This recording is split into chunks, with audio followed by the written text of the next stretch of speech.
ভারতীয় ডাক বিভাগে গ্রুপ ডি কর্মী নিয়োগ হচ্ছে, তাও আবার মাধ্যমিক পাশে। আপনারা যদি মাধ্যমিক পাস করে থাকেন তাহলে আপনাদের জন্য চাকরির সুবর্ণ সুযোগ রয়েছে। তো আজকের এই ভিডিওটা পুরোটা দেখুন মনোযোগ সহকারে, তাহলেই আপনারা বুঝতে পারবেন এই চাকরিতে আবেদনের ক্ষেত্রে আপনার শিক্ষাগত যোগ্যতা এবং আবেদন কিভাবে করবেন এবং কি কি ক্রাইটেরিয়া লাগবে, কি কি ডকুমেন্টস লাগবে। তো সমস্ত ডিটেলস আজকের এই ভিডিও থেকে আমরা দেব। তো অবশ্যই ভিডিওটা প্রথম থেকে শেষ পর্যন্ত মনোযোগ সহকারে দেখবেন এবং ভিডিও ভালো লাগলে লাইক করবেন। চ্যানেলে নতুন থাকলে চ্যানেলটি সাবস্ক্রাইব করে আমাদের সাথে অবশ্যই যুক্ত থাকবেন।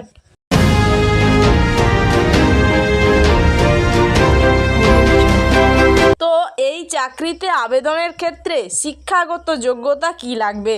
তো যে সকল প্রার্থীরা সংশ্লিষ্ট নিয়োগের ক্ষেত্রে আবেদন করতে ইচ্ছুক তাদের শিক্ষাগত যোগ্যতা থাকতে হবে মাধ্যমিক পাস বা তার সমতুল্য।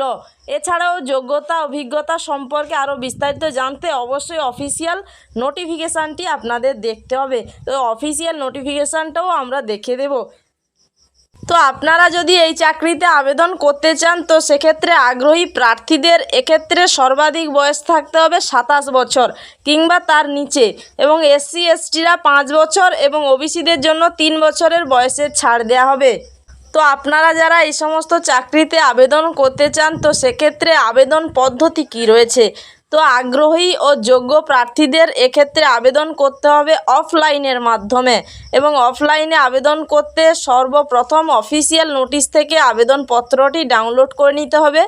এরপর ওই আবেদনপত্রটি নির্ভুলভাবে সম্পূর্ণ ফিল আপ করে আবেদনপত্রের সঙ্গে পাসপোর্ট সাইজের ছবি এবং তার সঙ্গে বিভিন্ন জরুরি ডকুমেন্টসের জেরক্স কপি এবং ভেতরে নির্দিষ্ট ঠিকানায় নির্দিষ্ট সময়ের আগে জমা করতে হবে। এবং মনে রাখতে হবে এক্ষেত্রে আবেদনপত্র জমা করা যাবে সাধারণ পোস্ট কিংবা স্পিড পোস্টের মাধ্যমে। তো এই ডাক বিভাগে চাকরিতে আপনারা যখন আবেদন করবেন তো সেক্ষেত্রে কি কি ডকুমেন্টস লাগবে? তো মাধ্যমিক অ্যাডমিট বা বয়সের প্রমাণপত্র, জাতিগত শংসাপত্র এবং পাসপোর্ট সাইজের ছবি, আধার কার্ড বা ভোটার কার্ড, লাইসেন্স এবং অন্যান্য জরুরি যে সমস্ত ডকুমেন্টস রয়েছে ওইগুলোর কিন্তু জেরক্স কপি আপনাদের ওই আবেদনপত্রের সঙ্গে অ্যাটাচ করে পাঠাতে হবে। Government of India, ministry of communication, department of post এই নোটিফিকেশানটি জারি করেছে। তো এখানে নোটিফিকেশান নম্বরও দেয়া রয়েছে এবং বিস্তারিত আরও ডিটেলসে কিন্তু দেয়া রয়েছে, অর্থাৎ কয়টি পদ রয়েছে, শূন্যপদ কয়টি, এলিজিবিলিটি কি রয়েছে, সমস্ত ডিটেলস এখানে ভালো করে দেয়া রয়েছে। তো এরপরে আমরা চলে যাব একেবারে নিচের দিকে চলে এলে এটা হচ্ছে ফরম্যাট অফ অ্যাপ্লিকেশান, অর্থাৎ এটা আবেদনপত্রের ফরম্যাট। তো এই পেজটাকে আপনাদের প্রিন্ট আউট করে নিতে হবে। প্রিন্ট আউট করার পরে প্রয়োজনীয় যেগুলো এখানে দেয়া রয়েছে, ফুল নেম, ফাদার্স নেম, এগুলো সমস্ত এখানে ভালো করে ফিল আপ করতে হবে। তো এখানে পাসপোর্ট সাইজ ফটো অ্যাটাচ করে দিতে হবে। এরপরে সমস্ত ডিটেলস ভালো করে ফিল আপ করার পরে এখানে রয়েছে সিগনেচার অফ অ্যাপ্লিক্যান্ট, অর্থাৎ অ্যাপ্লিক্যান্টের সিগনেচার এখানে করে দিতে হবে।